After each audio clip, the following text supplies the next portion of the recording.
শেফালি, ও মা শেফালি,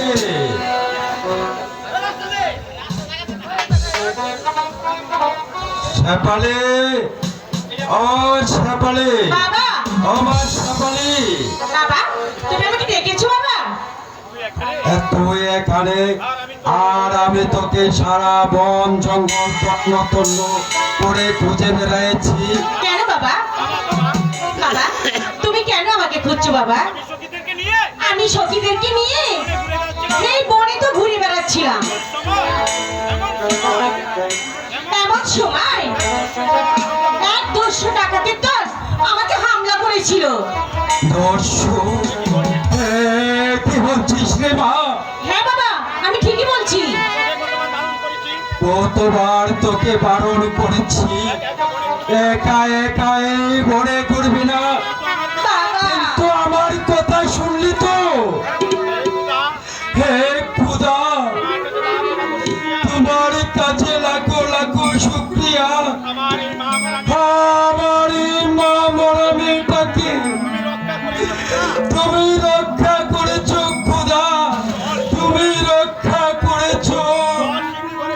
চল শীঘ্রই করে চল। বাবা, বাবা, এদিকে এসো।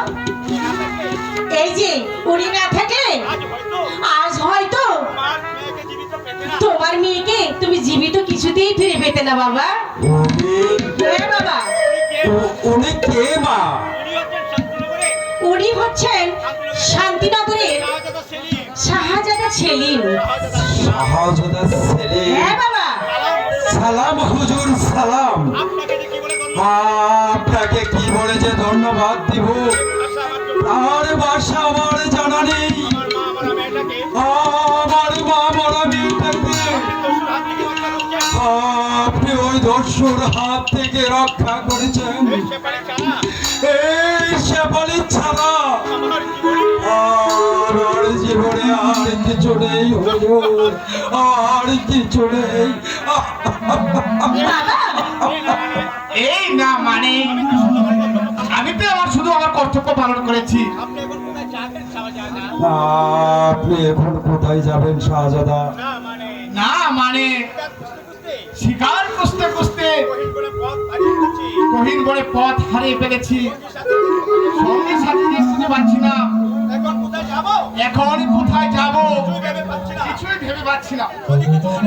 যদি কিছু মনে না করেন শাহজাদা, তবে আজ রাতটা না হয় এই গরিব কাটরে আর ভাঙ্গা কুড়ের ঘরে কাটিয়ে যাবেন।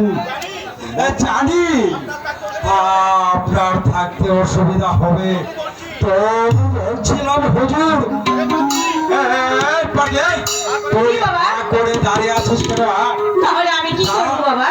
তুই এখনই শাহজাদাকে নিয়ে ঘরে যা, আমি কাঠগুলো বিক্রি করে এখনই বাজার থেকে বড় বড় মাছ কিনে আনবো। তুই ভাজি করবে আর শাহজাদাকে খাওয়াবে, বুঝলে? ঠিক আছে বাবা, তুমি কোনো চিন্তা করো না। তুই দাঁড়িয়ে থাকবে না কিন্তু, আমি বলে দিলাম